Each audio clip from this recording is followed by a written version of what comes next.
الرجل الذي اختف. قصة دي بي كوبر الغامضة.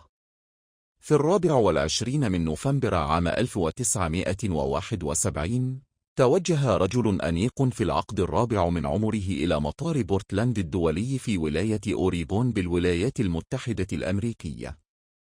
كان يرتدي بدلة سوداء وربطة عنق، ويحمل حقيبة صغيرة. اشترى تذكرة سفر باسمه دان كوبر ليستقل رحلة طيران داخلية متجهة إلى سياتل على متن طائرة من طراز بوينج 727. جلس بهدوء في مقعده وطلب كأسا من مشروب الكولا مع الويسكي.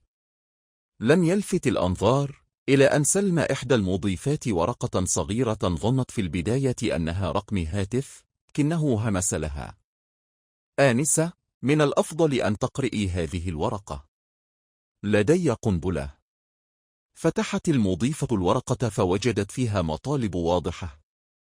أريد $200,000 نقدا، و4 مظلات قفز، وشاحنة وقود جاهزة عند وصولنا إلى سياتل، وإلا ستنفجر الطائرة. أظهرت المضيفة علامات الذهول، لكنها حافظت على رباطة جأشها وأبلغت الطيار الذي بدوره تواصل مع السلطات. امتثلت الحكومة الأمريكية للطلب، وتم تحضير الأموال والمظلات، بينما واصلت الطائرة طيرانها نحو سياتل. عند الهبوط أفرج عن جميع الركاب، ولم يبقى على متن الطائرة سوى الطاقم والخاطف. سلمت الأموال والمظلات، ثم أقلعت الطائرة مجددا بأوامر من كوبر إلى وجهة غير محددة، وأمر بأن تطير على ارتفاع منخفض وبسرعة بطيئة. وفي نقطة ما بين سياتل وريف نيفادا، فتح كوبر باب الطائرة الخلفي وقفز بالمظلة إلى ظلام الليل حاملا الأموال. ولم يرى بعدها مرة أخرى. التحقيقات والسر الغامض.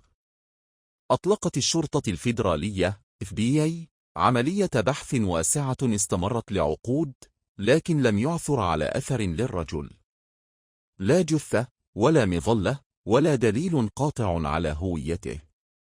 في عام 1980 عثر على جزء من الأموال التي استخدمت في الفدية، مدفونة في ضفاف نهر كولومبيا، وقد تآكلت بفعل الزمن، وكان الرقم التسلسلي على الأوراق يطابق الأموال التي سلمت كوبر. رغم وجود عشرات المشتبه بهم، لم تتمكن السلطات من إثبات هوية الخاطف، ولا إن كان قد نجا بعد قفزه أم لقي حتفه في مكان ما. ماذا تبقى؟ تحول اسم دي بي كوبر، وهو اسم خاطئ أطلقه الصحفيون أولا عن طريق الخطأ، إلى أسطورة أمريكية ورمز للغموض. ألف الناس عنه الكتب، وأنتجت أفلام ومسلسلات تستند إلى قصته، وتحول إلى موضوع دائم في ثقافة الجريمة الغامضة. وفي عام 2016، وبعد أكثر من 45 عاما، أعلنت ال FBI رسميا إغلاق التحقيق في القضية دون حل.